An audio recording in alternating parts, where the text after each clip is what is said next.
নমস্কাৰ বন্ধুসকল, আপোনালোকে সকলোৱে জানে ইৰাণ, ইজৰাইল আৰু আমেৰিকাৰ মাজত ভীষণ যুদ্ধ বৰ্তমানে চলি আছে আৰু এই যুদ্ধত সকলোৰে ক্ষতি হৈছে। আমেৰিকাৰো ক্ষতি হৈছে, ইজৰাইলৰো ক্ষতি হৈছে আৰু ইৰাণৰো ক্ষতি হৈছে। কিন্তু এনেকুৱা এটাক যদি আমাৰ ভাৰতত হয় তেতিয়াহ'লে ভাৰতে কি কৰিব?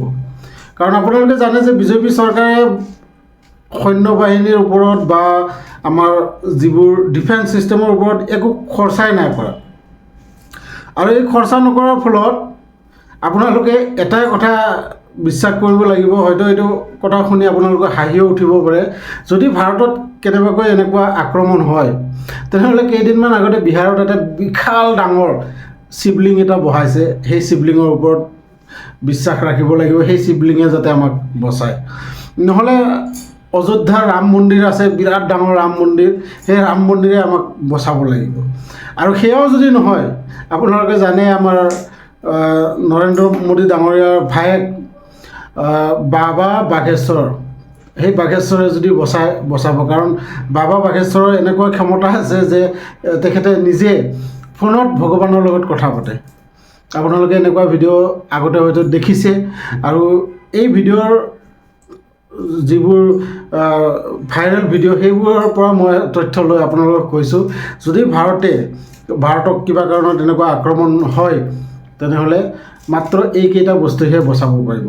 কাৰণ ভাৰতত বৰ্তমান বিজেপি চৰকাৰে যি ধৰণে আমাৰ টেক্সৰ টকা খৰচ কৰি আছে, এইবোৰ কিবা মন্দিৰ বা কিবা শিৱলিংগ এইবোৰতহে খৰচা কৰি আছে।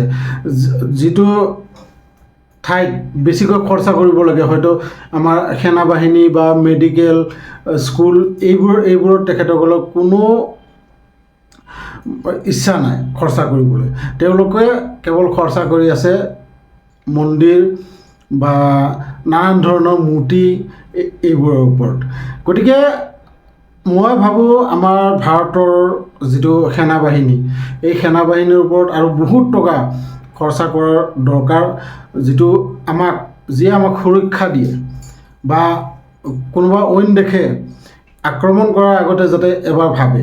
কিন্তু আমাৰ নৰেন্দ্ৰ মোদী ডাঙৰীয়াৰ কথা আপোনালোকে জানে, 56 ইঞ্চিৰ যিখন বুকু, এই বুকুখন কিমান ভয়াতুৰ আপোনালোকে কেইদিনমান আগতে সংসদত নোযোৱাৰ পৰাই আপোনালোকে গম পায় যে কোনোবা মহিলা সাংসদে বোলে আক্ৰমণ কৰিব, এই ভয়ত সংসদলৈ নগ'লে। চাওক, তেনেহ'লে আমি কিমান সুৰক্ষিত দেশৰ ভিতৰতে।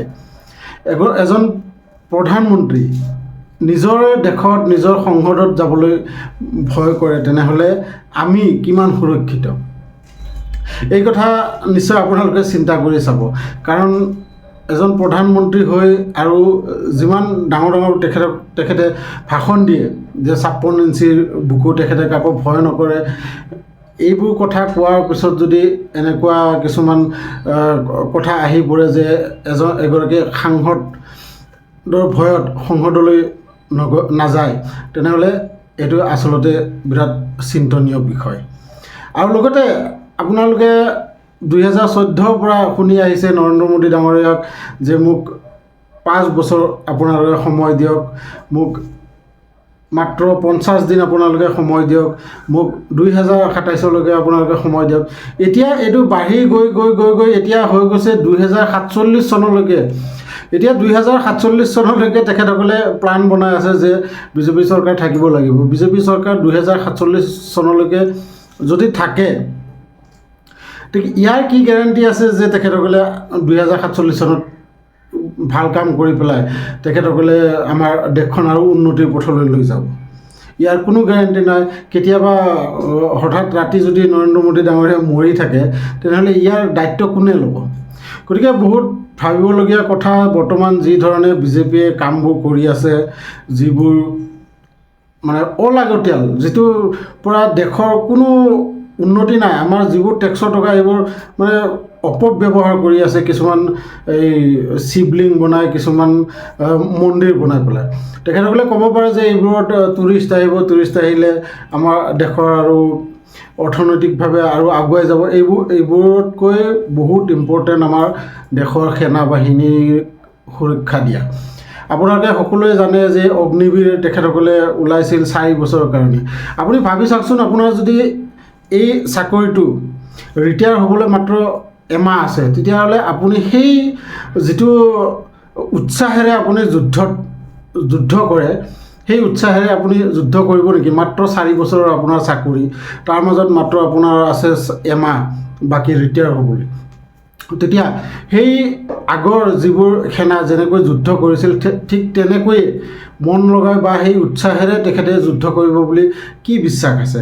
গতিকে এইবোৰ যিবোৰ যোজনা তেখেতসকলে আনিছে, এইবোৰ একেবাৰেই ভাল নহয়, আৰু সেনাৰ কাৰণে, বিশেষকৈ সেনাৰ কাৰণে ভাল নহয়।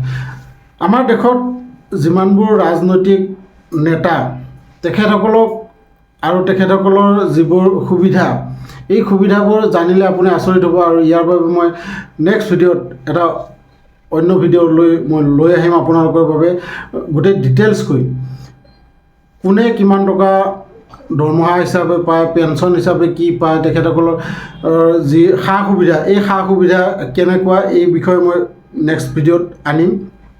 আপোনালোকে চেনেলটো ছাবস্ক্ৰাইব কৰি ল'ব, আৰু লগতে মোৰ এই ভিডিঅ' চাই থাকিবলৈ সপ্তাহত প্ৰায় 2 দিন বা 3 দিন মই ভিডিঅ' লৈ আহিম আপোনালোকৰ বাবে। কাৰণ আজি এমাহ ধৰি মই কোনো ভিডিঅ' আনিব পৰা নাছিলোঁ, আৰু ইয়াৰ কাৰণ হ'ল কামৰ ব্যস্ততা। আৰু বৰ্তমান মই অকণমান ফ্ৰী হ'বলৈ পাইছোঁ, আৰু আপোনালোকৰ বাবে নিয়মীয়াকৈ সপ্তাহত 2টা বা 3টা ভিডিঅ' মই আপোনালোকৰ বাবে আনিম। গতিকে লগ পাম নেক্সট ভিডিঅ'ত, তেতিয়ালৈকে ধন্যবাদ।